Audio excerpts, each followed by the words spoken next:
1 யோவான் 2வது அதிகாரம் 15-19 சீக்கிரமாக போயிடும். 1 யோவான் 2வது அதிகாரம் 15 19 வரை கடற்கடை வாசிங்க பார்ப்போம்.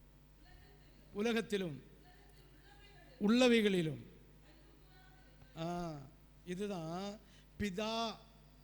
பிதாவின் சித்தத்தின்படி செய்கிற பிள்ளைகளுக்கும் சித்தத்தின்படி செய்யாத பிள்ளைகளுக்கும் உள்ள வித்தியாசம். ஆமே.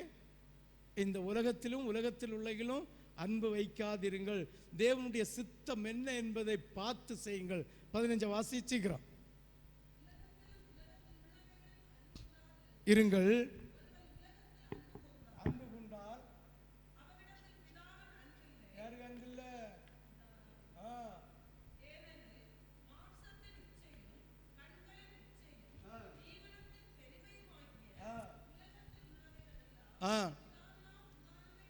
இப்பிரபஞ்சத்தின் அதிபதியாகிய பொல்லாத பிசாசினால் உண்டாக்கப்பட்டது. யாருக்கெல்லாம் புரியுது? யாருக்கெல்லாம் புரியுது? இனி 17 தானே? 17 வாசிங்க. எல்லாம் செத்து போயிடும், எல்லாம் ஒளிஞ்சு போயிடும், ஆடம்பரம் ஒளிஞ்சு போவோம், தலை அலங்காரம் ஒளிஞ்சு போவோம், ட்ரெஸ் அலங்காரம் ஒளிஞ்சு போயிடும், டான்ஸ் அலங்காரம், எல்லா அலங்காரம் ஒளிஞ்சு போவோம்.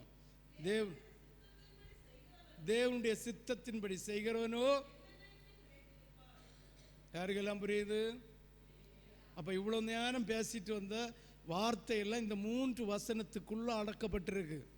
இப்பிரபஞ்சத்தின் வேஷத்தை தரித்தவர்களாய் இந்த உலக மாயையான இந்த அலங்காரத்துக்குள்ளே அலங்கரியாமல் ஜீவனத்தின் பெருமையாகிய ஜாதி இல்லை, நான் இன்னாரு, நான் இப்படிப்பட்ட வேலை பார்க்குறேன், நான் இப்படிப்பட்ட உயர்ந்த பதவியில் இருக்கிறேன், நான் இப்படிப்பட்ட பண்ணேராக இருக்கிறேன் என்கிற ஜீவனத்தின் பெருமையை விட்டுட்டு பிதாவின் சித்தத்தின்படி செய்கிறவன் கர்த்தருடைய ராஜ்யத்தில் போவதற்காக நிலைத்திருப்பான்.